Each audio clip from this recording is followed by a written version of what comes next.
Karma generates interest over time. In the third grade I was an awkward kid, had a mean drunk father, struggled to fit in and make friends, was bullied and shunned by other kids.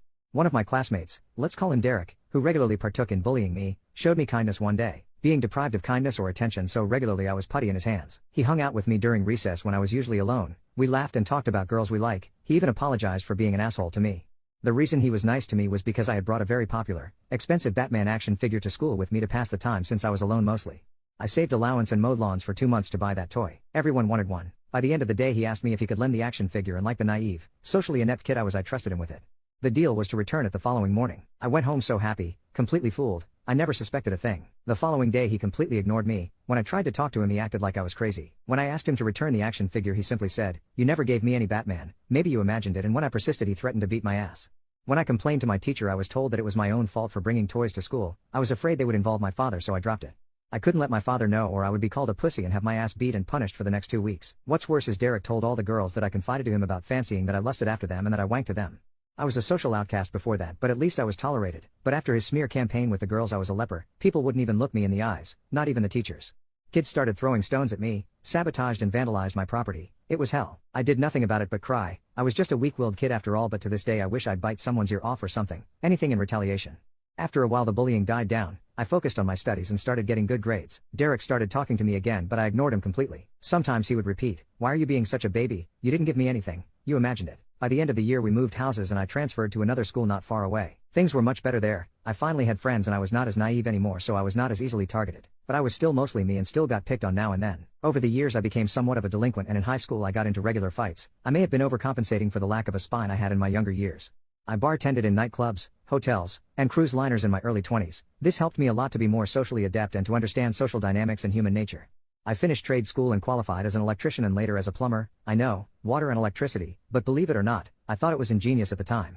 I started my own business, developed a reputation for excellent workmanship in my local area and did well for myself. When I was 29, I'm 36 now, I received a call out at 2 in the morning for a flooding emergency at a local residence. When I got there the place was a mess, water was jetting out of a burst pipe and electrical equipment was shorted. It was highly dangerous.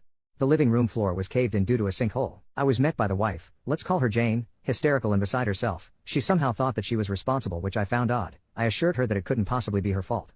He arrived not 5 minutes later. His demeanor was irate. He didn't greet or shake my hand when I offered. I recognized him immediately, Derek from all those years ago. He demanded to know why I have not begun fixing the issue yet. I was professional, told him what I'd told the wife in terms of costs, but I hid the written quote in my vehicle. I told him who I was and acted happy to see him, and assured him that he was in good hands. After a while of arguing with his wife he seemed to calm down and joked around with me. I knew I had fooled him. We talked about our careers, kids, our school days. I gave him tips and fake recommendations. We got along great. His trust was easy to gain.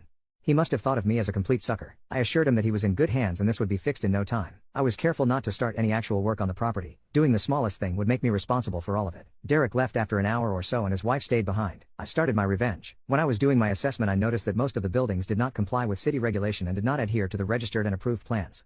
There were multiple safety hazards and all plumbing and electrical work were completed by unqualified and uncertified people in an attempt to save money. Also, the pipe in question had been leaking for a few weeks at least, getting worse by the day and finally causing disaster, which means their water bill would be astronomical at the end of the month unless a qualified plumber endorses a rebate with the municipality. I called my contact at the city, let's call him Donovan, and notified him of all the regulatory violations, safety hazards and non-city compliant installations on the property. I also told him of the possible water bill. He promised to be there the next day. I immediately started photographing and documenting. The following morning my contact was there at 10. He had a field day. He informed Derek's wife of the calamity that was to come. They would be forced to tear down all the building additions, remove all the uncertified plumbing and wiring installations, have the plans reapproved, and start from scratch, which is an estimated loss of approximately $950,000.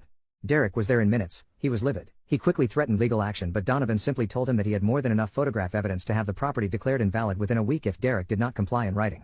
Donovan reminded Derek that he does this for a living and that the city has more legal resources to waste money on. I left Derek an invoice for my time just to smear salt in the wound and took my leave. Later he called me and called me every name under the sun. I remained silent and he hung up. He went on a Facebook rant about me, which was a bad idea. All of the community stood up for me and it started a storytelling competition where all kinds of people revealed stories of unsavory things Derek did to them in the past.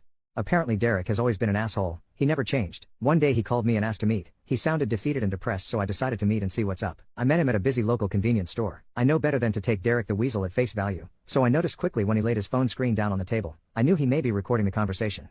He apologized for his behavior, which surprised me, and told me that this whole dilemma has all but bankrupted him. He told me he took out a loan for the building additions and cut corners to save money, that everyone does it. He showed me the water bill, which was nearly 80,000, a problem easily erased with a qualified plumber's signature and endorsement. I refused. He got irate again. Then he asked me, "Why did you do this to me? I know I was a dick to you when we were kids, but I don't deserve to have my and my wife's lives ruined because of mistakes I made when I was a kid.